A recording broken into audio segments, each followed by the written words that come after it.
Oke, assalamualaikum warahmatullahi wabarakatuh, teman-teman.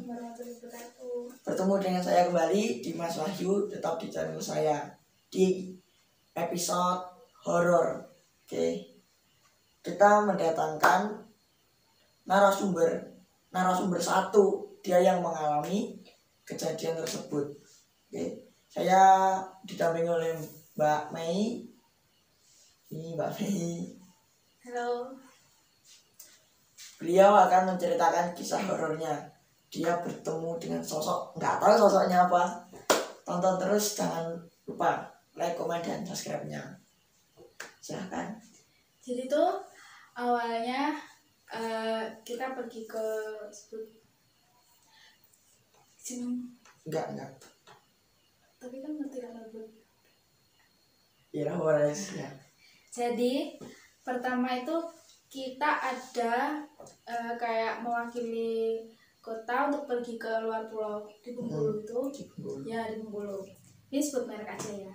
Terus itu kita ceritanya udah sampai di sana. Kita refreshing sampai ke sana itu kita refreshing sebelum perform ke benteng yang fenomenal di sana. Benteng yang terangker. Silakan di Google, di search di Google. Itu ada benteng Melbourne kalau kalian tahu dan warga Bengkulu yang tahu dan nonton silakan komen. Itu pertama cerita aku dan teman-temanku beserta tim dan pemerintah itu di benteng itu kan. Itu di depan itu sebelum di benteng, kita sampai di benteng itu di depan itu kan ada jembatan kalau nggak salah. Itu ada sungai kayak sungai buatan gitu loh. Ya itu dulu kalau nggak salah setahuku buat isi buaya kayak gitu buat pertahanan lah gitu. Kita kan masuk lewat jembatan itu.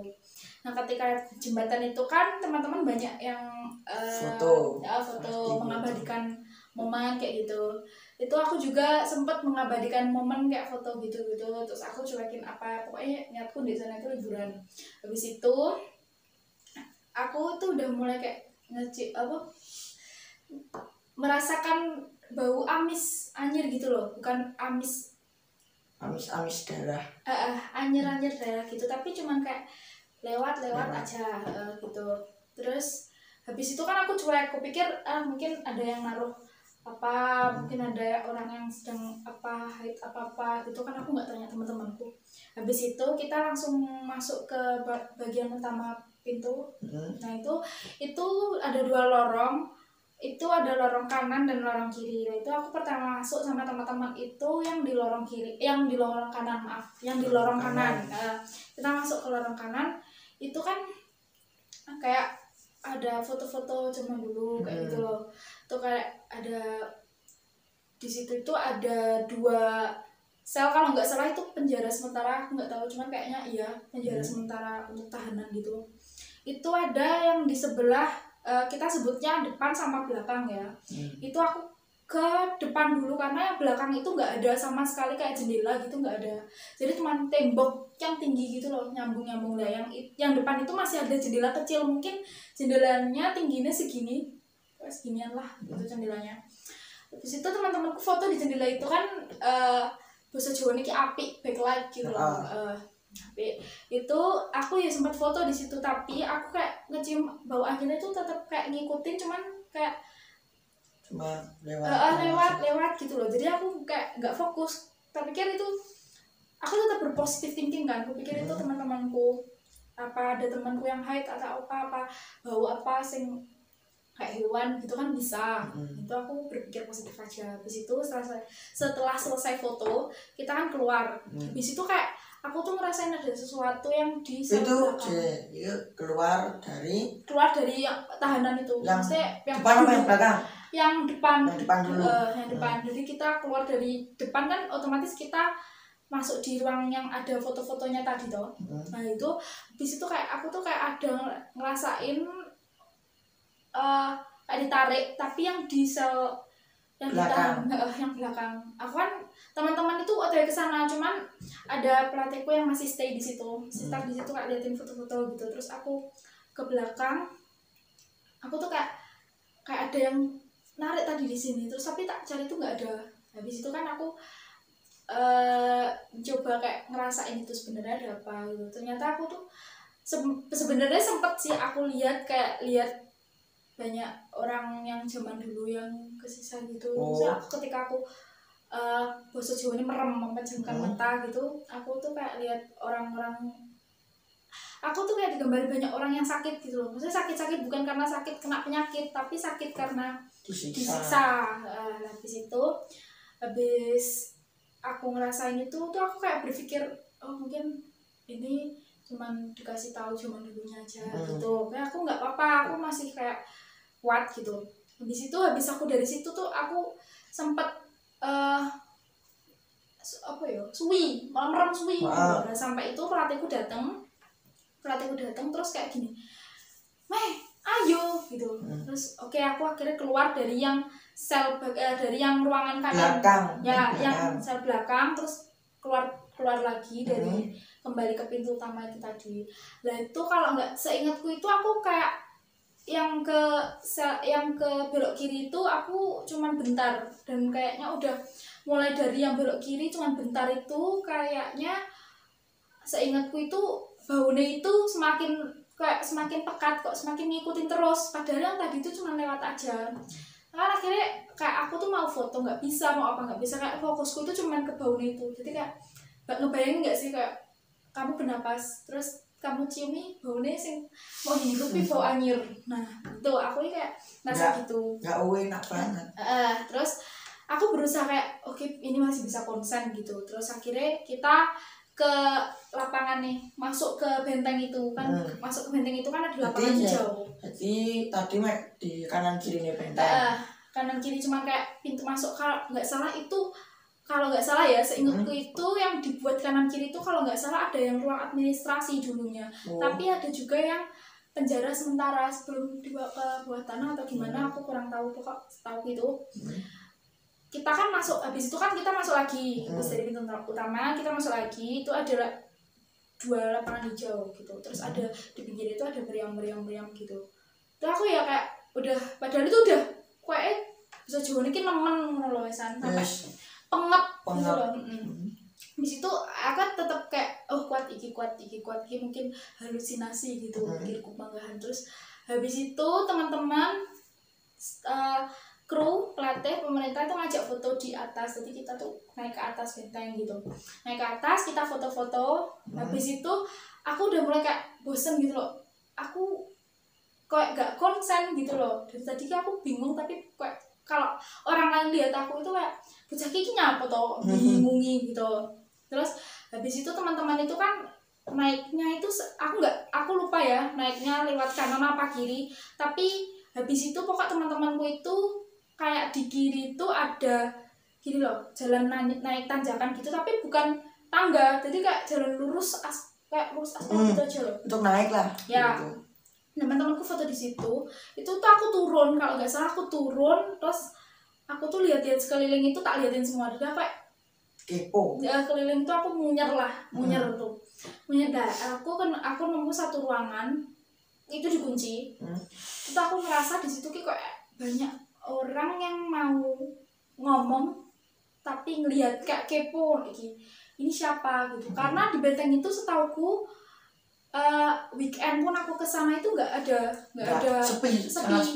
Itu wong aku di situ dulu itu loh cuman dari Kota Blitar aja yang padahal pendatang dan kayaknya lokalnya itu cuma pak supirnya aja sama yang kerja di situ kalau nggak salah loh.